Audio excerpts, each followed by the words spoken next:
دوستان عزیز سلام علیکم. امروز 17 می سال 2026 قرار داریم در باغ ما دهه 4 باغ ورزوب. درختی که می‌بینیم این 3 ساله نهالی نکترین یعنی شفتالو لوچک است و ما باید این رو بریشی سبز کنیم. زیرا ابریسکا چخلی که گلوس رو کردم این رو من خیلی فقط این با مانند گلوس هم می‌کنیم این رو، چون که این بسیار بوتا میزنه جورو بری میره جورو بخو حول روی بری این رو حاضر عین زمان باید ما داخلش رو آفتاب گذار کنیم برای از کسلی امین داشتن. برای این چیکار کردن در کار؟ من هایی که طرف درام دست گرفتن در کار من بسیارش گرفتم. من ببینید این چند روز است من گرفته شدم.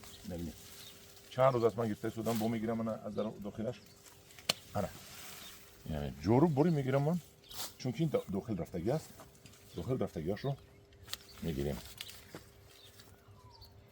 آره دیدید تونوک میکنیم.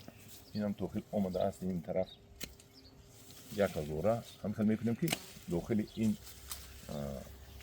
شفتالوی ما انا یک دانه بدسته ایجا بینید انا یک دانه بدسته دید داخل این نکترین ما آفتاب گذار باشد. اینش هم گیریم کلون هم باشد. انا ما داخل رو آفتاب گذار کردیم، سایه گذار چیز شمال گذار کردیم. این رو جولام زدگی بود بیچاره رو در بالای گلش برف زدگی بود. با هر حال من دو تا در اینجا دارد، دو تا در اینجا دارد، یک تا در اینجا دارد. من که هم دوران عزیز شفتالو رو ما به شکل می‌داریم. دیدید؟ آره. این مایده های پویان و ما در کار نیست. نوده با قوت در کار نوده پویان رو میگیریم. همش رو از پویان توزیع میکنیم که منبع کسلی است. اون جایی که جنگل است منبع کسلی است.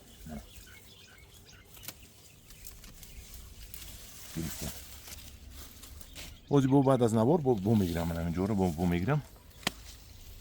من پناه خدا باشد، خدا نگهبان شما باشد، منو به خدمت معقول باشد. یک تا لایک موند. انا این نوده ها رو برای بستن سال آینده من باز حالی بو میبرم، ولی با بالایش رو بو میبرم. من بیرون میتیم. من این دراز رو به هر حال دراز رو من به طرف بیرون میبرم، نوکش رو که بیرون رود. اینش رو از اینجا میگیریم. انا دوستان عزیزی من باغی من نو تشکیل است. نو سیوم سال است. نهال ها شنوندگی هستم. طاقت کنید 2 سال دیگر اگر خدا عمر ما دراز باشد من به شما از اینجا افسانه رو نشان میدم. یک این طرف کرد با من سوال دادن که باغ اینتنسیوی خوب است یا دیگر. من این نهال اینتنسیوی است. هر در 1 متر یک تا آبی قطرگی است. پارو شنونده در تنه سیم بستگی هستیم. سیب اینتنسیوی رو ببینید چخیل میبندد. کارکنیش آسان است. داروکنیش آسان است. چیندنش آسان است. چوبوقش علفکشیش آسان است. آبتیش هم آسان است. آبی قطرگی میبینیم و این رو ببینید چه بستگی است. ببینید ما از مابین مایده شو میگیریم که با ما خلال میرساند.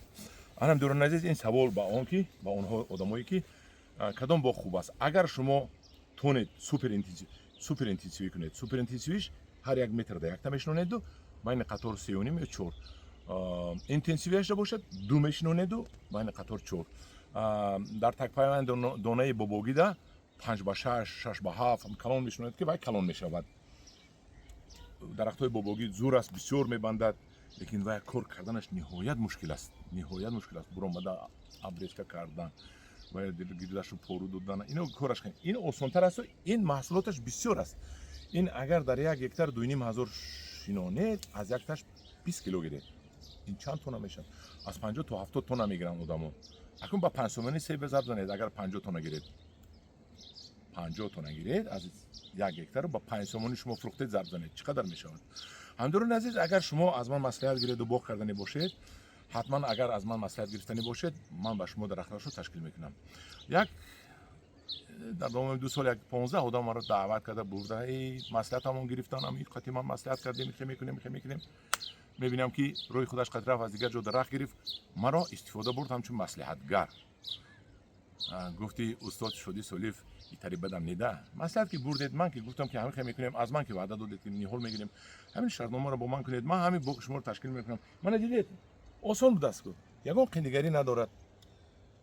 بعد دیگر راهش رو میکوبن یا اونجا ارزان باشد میکوبن که ارزان هم نیست. من دینا تلفن گلروس رو ندادم مخصوص که کارها بزرگ شد. من تلفن باغ رو میتونم، تلفن صاحبی گلاس رو میتونم، صاحبی باغ رو میتونم. اونجا نهال هست، من نهال ها رو میبرم بالاش 2 سومون 3 سومون مونده که فروشم. از پشت من میرن مصلحت میکنن که بیام 2 3 سومون از اسکندر ارزان تر خریم. ما همدوران عزیز اکن آستا ما هم کمترک به عقل شدیم، میدونیم چی گویم چی نگویم، در کجا چی گویم چی نگویم. در پناه خدا باشد، خدا نگهبان شما باشد.